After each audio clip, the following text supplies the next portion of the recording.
Nung bata ako si mama 'pag namamalengke meron siyang listahan tapos, sakto lang yung perang dala niya. Tapos pagbalik niya is nabibili niya yung mga listahan sa listahan na yun.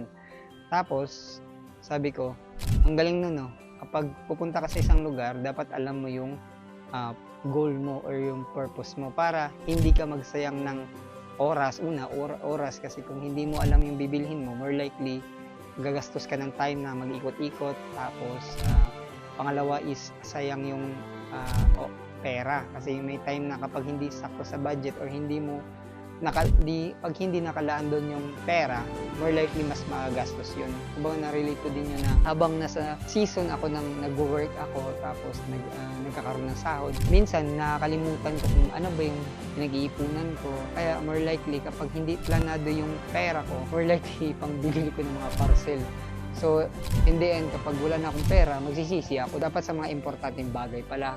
So, nakarelate ako doon na dito sa Psalms verse 26, verse 11, "Make your vows to the Lord your God and perform them. Let all around Him bring gifts to Him who is to be feared." Narelate ko dito na kapag yung vows natin kay Lord, hindi natin naalala or sa akin, sa case ko, may mga pinapagawa ang Lord sa akin, yung mga promise ko rin sa Kanya, hindi ko na nagagawa. Kaya more likely na-entertain ko yung mga bagay na hindi naman kaloob sa Lord. Kaya minsan nagkakasala, minsan inuuna ko yung mga bagay-bagay na hindi naman pleasing sa mata niya.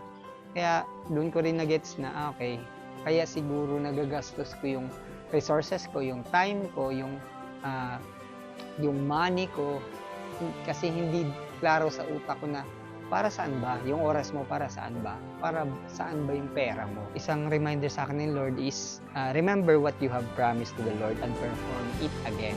Kaya ang dami kong promise din sa Lord na, Lord, gagawin ko to para sa Lord. Tapos, kung loobin mo Lord, sa mga bagay na ginagawa ko Lord, kung pwede, ganito yung gusto ko. So may dinidila ako sa Lord, may pinapromise ako na gagawin ko para sa Lord, para mabigyan ako ng favor, ganun. So may times na hindi ko na hindi ko na naalala ba. Tapos isang reminder sa akin na in the absence of God's purpose, naliligaw tayo. Kaya bumalik tayo dapat sa pinapagawa ng Lord. Kaya kung ano man yung pinapagawa sa akin ng Lord is dapat kong alalahanin at isulat ulit kasi nga pag hindi nakarating yung plans mo or yung goals mo or kung anong gusto mong ma-achieve is more likely makakalimutan mo yun tapos madidrift or ma-astray or maliligaw ka sa gagawin mo.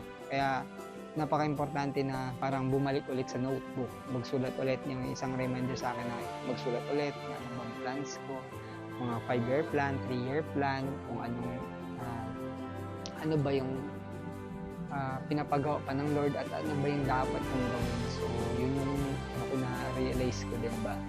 Na kasi, bilang tao is, or bilang lalaki, yung words natin, yung honor natin. Kung hindi natin ikikip yung words natin, wala na tayong dangal. So, nakakaya na Lord, alam mo, sabihin mo, gagawin ko to pero hindi mo pala ginawa. So, wala tayong mukhang iharap kapag hindi natin nagawa yung sinasabi natin. So, at sunod yun, hindi ka na pagkakatiwalaan kasi hindi mo naman tinutupad yung sinasabi mo. So, yun yung realization sa akin din na always keep your word.